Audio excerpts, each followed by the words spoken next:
Greetings, literature lovers.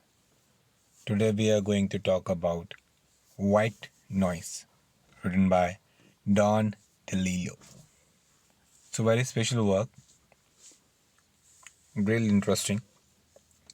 Written in three sections: waves on radiation, the airborne toxic event, and Delorama. Waves on radiation introduced the reader to the characters, setting, and background. This section also reveals the theme and how it affects the main character. Second section, the airborne toxic event, is the climax of the story that changes the lifestyle and attitudes of the people of Blacksmith. That's the town name. And the diorama is the conclusion that ensues after the search for the miracle drug dealer. That's the town, and college on the hill. That's the place. It's a postmodern novel, and the protagonist is Jack Gladney and his extended family.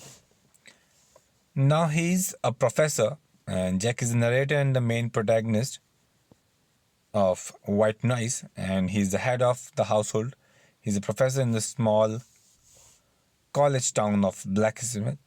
He teaches about Hitler and the Third Reich. Talking about his family, wife named Babette, and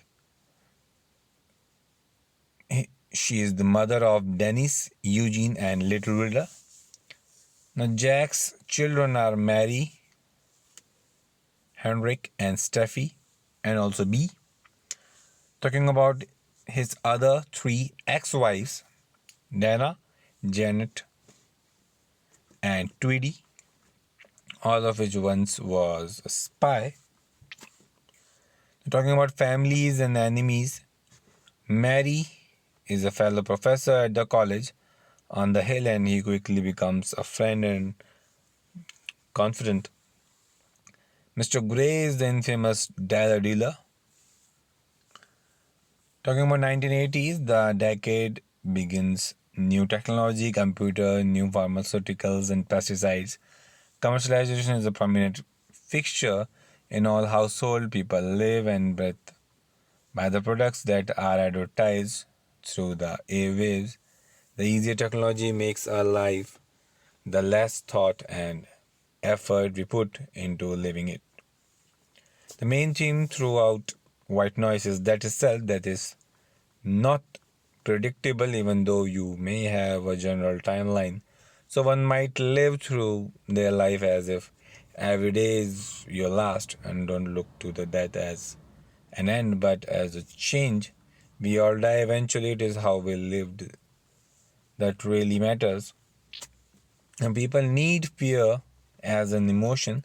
Fear of change, love, death, etc. Fear makes us conscious, but we cannot let fear rule our lives and govern the way we react. Now, living our lives in fear of death is not living. The dialogue was created to inhabit the fear sensation, but who are we and what are we capable of when we have no fear? How would you react to a tragedy? Run and hide, or fight to survive? We are human, and survival is what makes us fight. Now, fearing death makes us afraid to live, and Jack and Babette were so consumed with their fear of death, they wasted precious moments of their lives. So, White Noise is a random, collectible occurrence of unrelated things. Life is full of white noise. That's what we can conclude. The storyline is quite special, so go and read it. You will definitely like it. Thanks for listening.